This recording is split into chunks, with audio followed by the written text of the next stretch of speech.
Hello, everyone. Democrats in Congress failed to act in the best interest of Americans hardest hit by this pandemic. Amid inaction, President Trump stood up for every American who, through no fault of their own, needed relief. Politics, as usual, should find no place during this pandemic, but Democrats rejected multiple clean bills to provide relief. The American people are tired of games, they seek leadership, and President Trump delivered. This weekend, President Trump took executive action designed to provide the relief Democrats have denied to those who need it most.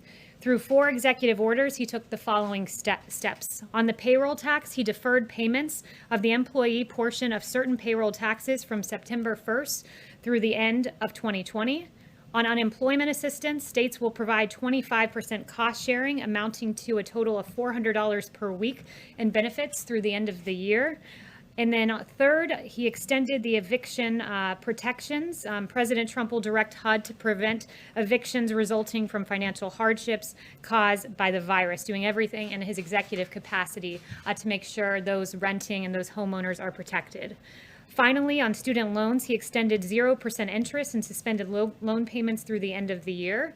The bottom line is that these actions will help Americans. President Trump is for the American people, and Democrats failed to deliver. Also, earlier this year, hundreds of Americans, working men and women at the Tennessee Valley Authority, the TVA, were told that they would lose their jobs to lower paid foreign workers imported from abroad, and then suffer the further indignity of training their foreign replacements. President Trump boldly and resolutely intervened in defense of these hardworking Americans, rallying to their case, rushing to their aid, and taking action to restore their jobs. He invited laid-off workers and their representatives to the White House, and then he fired the chairman of the board of the TVA and one other board member. President Trump offered an ultimatum. The firings would continue until the cruel and heartless decision to fire the hard-working Americans was reversed. TVA did reverse. Layoffs have been canceled and tech workers have been rehired. In the words of Gay Henson, president of the Engineering Associates IFPTE Local 1937, the labor union representing the 2,200 highly skilled professionals employed by the TVA, in Ms. Henson's words, the president's personal intervention saved these jobs, restored the workers to their rightful place, and set TVA on the path to returning to its mission of service to both the workers at the TVA and to the people of this country. And with that, I'll take questions.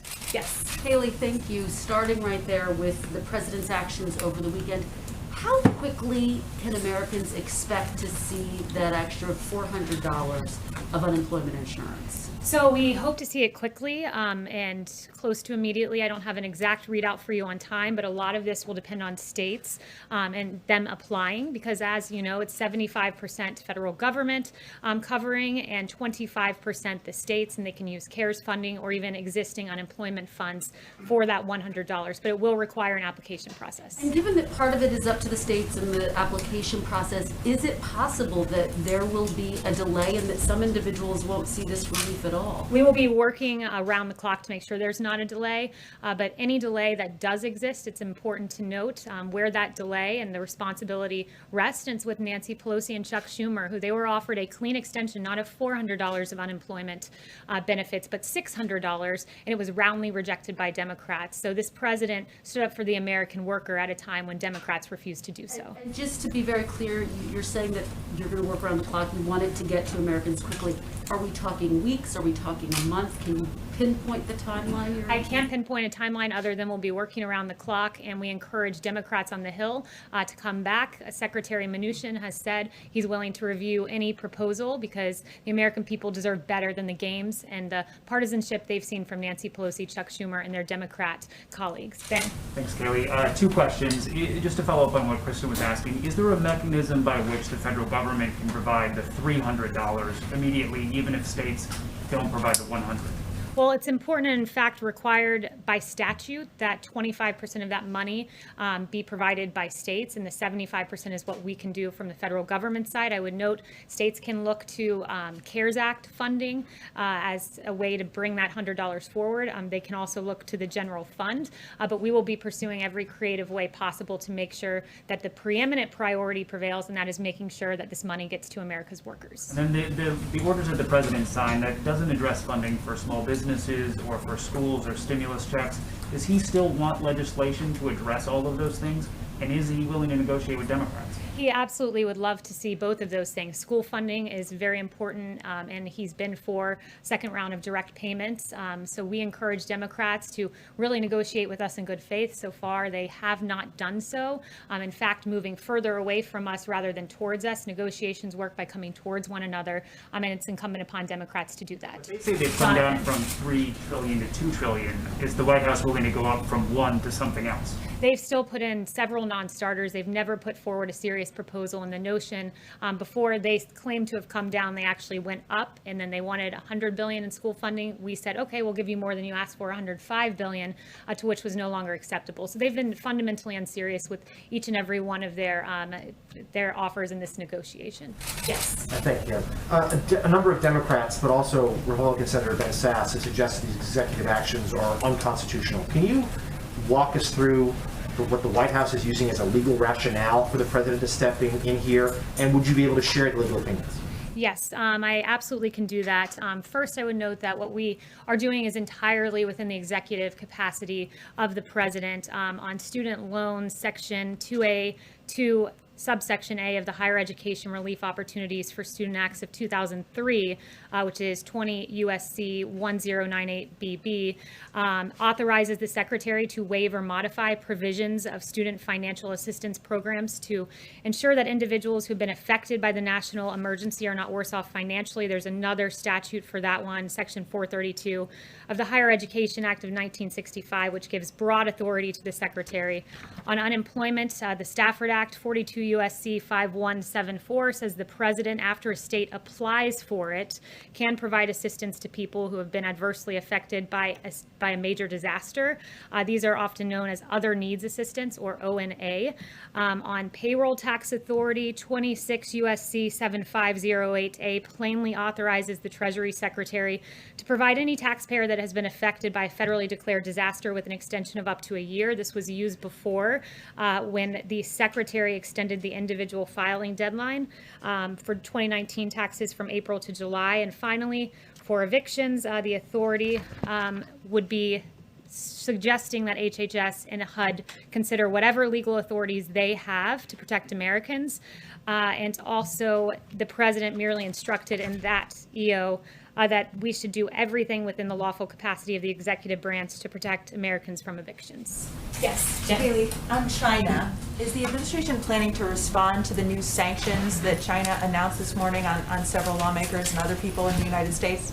So I won't get ahead of the president on any actions, but we are certainly aware of the announced sanctions. And instead of taking meaningful actions, such as immediately repealing the national security law and stopping the systematic repression of Uyghurs, the Chinese Communist Party opted to respond with this symbolic and ineffectual action. And a growing number of nations around the globe are demanding real action from Beijing. The ball is in the Chinese Communist Party's court. This president has stood strongly against China, and he'll continue to do so. Is there any discussion, Kayleigh, of delisting Chinese companies on the U.S. Stock Exchange? Again, I won't get ahead of the president on any official announcements. Yes. Thank you. The president said over the weekend that he had heard from Democrats about wanting to restart these negotiations. Who exactly did he hear from? And then also his tweet this morning regarding, he said that he had his, he said that Leader Schumer and Speaker Pelosi had his number and regarding negotiations. Does that mean he is going to play a larger role in this process going forward, or is it still going to be Secretary Mnuchin and the Chief of Staff? Well, they speak on the president's behalf. He's been actively engaged in the negotiations and working closely with Secretary Mnuchin and the Chief of Staff.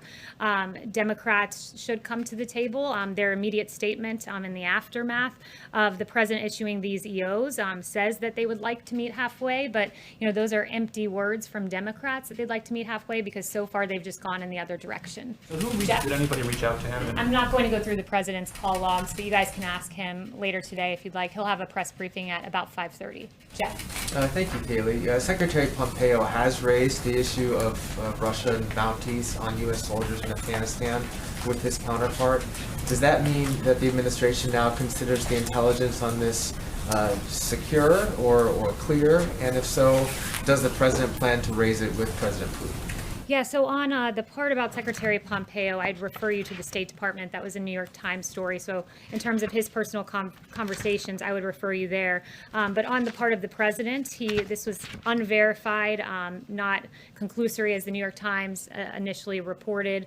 The president will always act in the interests of our troops and look no further than the killing of Soleimani and al-Baghdadi, which brought vindication to hundreds of U.S. servicemen and women who lost their lives overseas. Just to be Yes. clear, does that mean that that Pompeo did not raise this? Does that mean that? I would refer you to the State Department. But are the two sides seeing seeing that intelligence is different here and the State Department? Again, you're asking me to verify reporting. That would be in the realm of the State Department. But rest assured, this president will always act in the best interests of our troops. Yes. Thanks, Kayleigh. Back on the executive orders the president signed this weekend, as a candidate, Donald Trump criticized fairly sharply Barack Obama's use of executive orders and faulting him for failing to reach deals with members of Congress. How were the president's actions this weekend any different from President Obama's? They're a lot different when you consider the fact that President Barack Obama utilized executive order to push forward a policy that he denied he had the right to push forward 23 times on DAPA and on DACA. He said at least 23 times, I don't have the power to do this. And then he went on to do just that. I've already listed out and enumerated the various legal authorities on the part of the president. And in terms of deal making, I would note that the CARES Act was landmark legislation, at really the height of this pandemic, that brought relief to the American people, and that was negotiated within 1 week from first drafting to enactment. And by comparison, if we want to go back to President Obama, the American Recovery Act during the Great Recession took roughly 3 months from inception to enactment as law under single-party control. This president managed to push the CARES Act through divided government, a very big accomplishment on the part of the president. Yes. Kayleigh, the deal that the president announced late last month with Kodak to make new drugs in the United States is apparently on hold now amid allegations of insider trading. Is the president concerned that his infrastructure here is being misused, that the Defense Production Act funds are potentially being misused? Would he pull the plug on the Kodak deal? And what does it say about the safeguards that you have in place that this potentially could have resulted in insider trading? So first, the president will always act in the best interest of the American people. As you noted, as soon as we became aware of these allegations, the International Development Finance Corporation said that the recent allegations of wrongdoing raise serious concerns. We will not proceed any further unless these allegations are cleared.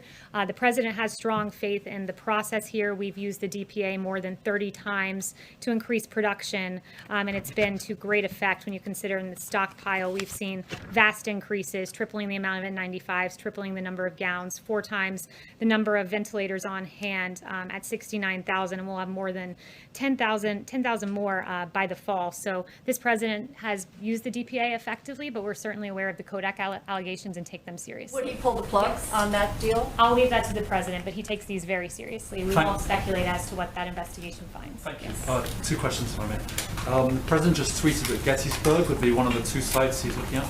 What can you characterize the message that he'd want to be sending with that choice, if it was that choice? Yeah, I won't get ahead of the president as to what his convention speech will look like, but the president has done a lot to bring this country together. We've faced unprecedented challenges, and he's worked to make sure that the American people are best equipped and taken care of to rise above the challenges that we face, and he has a strong record of achievement that he'll be touting on that day. Sorry, the other question, if you don't mind. Is there a message to the protesters in Belarus? Is the president looking at that? Is he supporting them?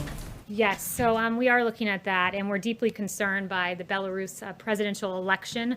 Severe restrictions on ballot access for candidates, prohibition of local independent observers at polling stations, intimidation of opposition candidates, and the detention of peaceful protesters and journalists have marred the process, and we urge the Belarusian government to respect the right of to peaceably assemble and to refrain from use of force. Yes. Thanks, Kayleigh. Is the president willing to provide some aid for states and local governments, given that the administration is asking states to pay for a quarter of the National Guard assistance and now a quarter of the unemployment benefits? Yeah, the president's always been clear here that, he wants to support state and local governments, but only for COVID-related matters, and he doesn't want to bail out blue states that had structural problems long before this. So that's where his priorities lie. Yes. Hi, two questions, one from somebody who can't be here today. But first of all, the president also just tweeted, student athletes have been working too hard for their season to be cancelled. So does he disagree with colleges cancelling sports, and how would he guarantee their safety if games did go ahead? Yes, I spoke to the president in the Oval Office about that just before walking out here, and he is very much would like to see college football safely resume their sport. And as he mentioned in that tweet, a lot of these college athletes, work their whole lives to get, 4 years. Sometimes if they're redshirted an extra year, if they're lucky, they work their whole lives for this moment, and he'd like to see them have a chance to live out their dreams. And a question from Anthony Leake of the Chronicle Fashion Guide. Do you have any reaction to the resignation of the Prime Minister and Cabinet in Lebanon? Yeah, the president's aware of the situation, but that was just breaking as I came out, so I have nothing to add to that, other than our heart is with the people and those who lost their lives. Christian. Thanks, Kayleigh. Two on the orders. Is the administration at all concerned that funding the federal government's cost share through FEMA could leave the government underfunded for hurricane season? And then secondly, on the housing provisions, I'm just curious, why didn't the president extend the eviction moratorium as it was outlined in CARES? Was that because it was deemed unconstitutional? So on evictions, I would note that the president took 4 strong actions here. And again, the eviction moratorium there was a temporary moratorium put in place by the CARES Act. So the president did what he can within his executive capacity, and it was 4-part, taking all lawful measures to prevent residential evictions. Number 2, instructing HHS and CDC to take measures to temporarily prohibit residential evictions. On HUD, prioritizing federal fundings that can be used as financial assistance to struggling renters and homeowners, and also HUD working with its grantees and partners to ensure that homeowners are not forced out. And with regard to HHS, as they explore their executive authority here, 42 USC 264A authorizes the Surgeon General in consultation with the Secretary to make and enforce such regulations as is in his judgment that are necessary to prevent the introduction, transmission, or spread of communicable diseases. So it will be within HHS's purview to determine whether COVID meets those standards, and it could go a long way in helping Americans who face eviction. And your second question? It was about FEMA. Is there a concern that, pulling from the disaster funds could leave them underprepared for the rest of, the worst part of hurricane season coming? Yeah, so there is that snapback provision that if FEMA does get below a certain level, that money will snap back. So that is certainly a concern, and we'll make sure that 2 things happen, that Americans get paid, but also that there's enough funding there to safely go through hurricane season. Yes, thank you very much. 2 questions. What would you like the White House would like to see happening in Lebanon right now, next? And this weekend, the U.S. reached 5 million coronavirus cases, and Brazil 100,000 deaths. As healthcare experts compares the response from both governments. What went wrong here and there? So first with Lebanon, that was your first question. We're monitoring the situation closely. As I've said, our heart goes out to the men and women who lost their lives. It's an absolute tragedy. And the president participated in a virtual conference with international leaders to work closely in our international response effort. We are delivering aid to the region, and our deepest condolences go out to the victims. With regard to the U.S. response to the coronavirus, we've done more testing than any country in the world. And we do identify more cases. We do have, after all, the most testing, as the president has noted. When you look at the U.S. response, the therapeutics, the beginning of this, there was no coronavirus test. It was a novel virus, but we immediately worked to get more than 100 emergency use authorizations to identify various types of testing on therapeutics. There was no therapeutic that we knew to work with COVID. It was a novel virus, but again, this president worked, and there are more than 210 clinical trials on therapeutics, and we have dexamethasone and convalescent plasma, remdesivir, and others, and the vaccine to be on pace to be completed by the end of the year. When Ebola, it took 4 years to go to completion. This president is securing a vaccine at the fastest rate ever for a novel pathogen. So this president has a really historic coronavirus relief response that we're happy to talk about. Comparison between Brazil and the U.S. Thank you, Kayleigh. So going back to his question on HHS and the executive order, is there no real solution then for people who may be facing eviction by the end of this month or early September? Well, there is a solution. I've mentioned the 4 things that we've done and will continue to do, but the real solution, the holistic solution, rests with Congress and Nancy Pelosi and Chuck Schumer coming to the table.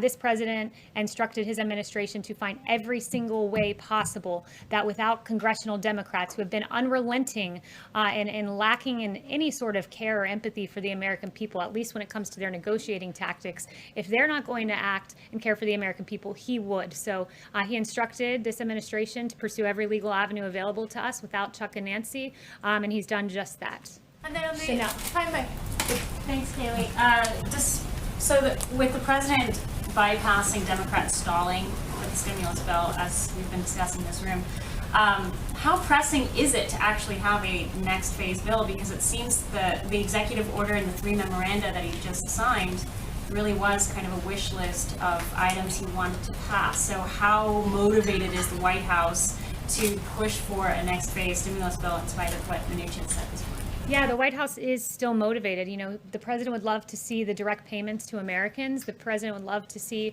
the school funding. There are several items that we'd like to see happen. The more relief for the American people and those in need in particular, the better. But this president, you know, has taken action to alleviate some of that burden. But make no mistake, there's still much more that we'd like to accomplish. But that includes having willing negotiating partners in Congress. And so far, we have none in the Democrat Party, it seems.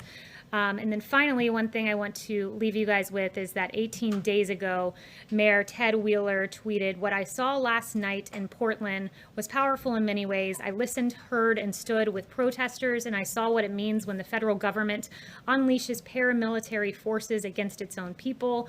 He, in fact, called our federal agents paramilitary forces. And around this same time, our federal officers were facing rioters, barricading officers inside the courthouse, trapping officers inside, launching of commercial-grade fireworks. A federal agent's hand was impaled by planted nails. 3 officers were at least temporarily, I should say, blinded when a laser was put in their eyes. This has been an ongoing tactic by the rioters. That was 18 days ago when Mayor Wheeler stood with the rioters and against the, quote, paramilitary forces. But just 4 days ago, it appears Mayor Wheeler had a change of heart as local officers took over the situation in Portland, and he now, I guess this is what he believes now, quote, "When you commit arson with an accelerant in an attempt to burn down a building that is occupied by people who you have intentionally trapped inside, you are not demonstrating, you are attempting to commit murder." He could not be more right about that. It is a drastic change. It took him 73 days, I suppose, to come up with that realization. And what we're seeing in Portland with 6 nights in a row, riots being declared. On Wednesday, you had some of these rioters shining lasers in officers' eyes, disable security cameras, broke windows, used boards to barricade the doors, and start a fire with 20 sworn officers and civilian employees inside. This is unacceptable, and it is encouraging to see that the liberal mayor of Portland finally seems to realize that. Thank you, everyone.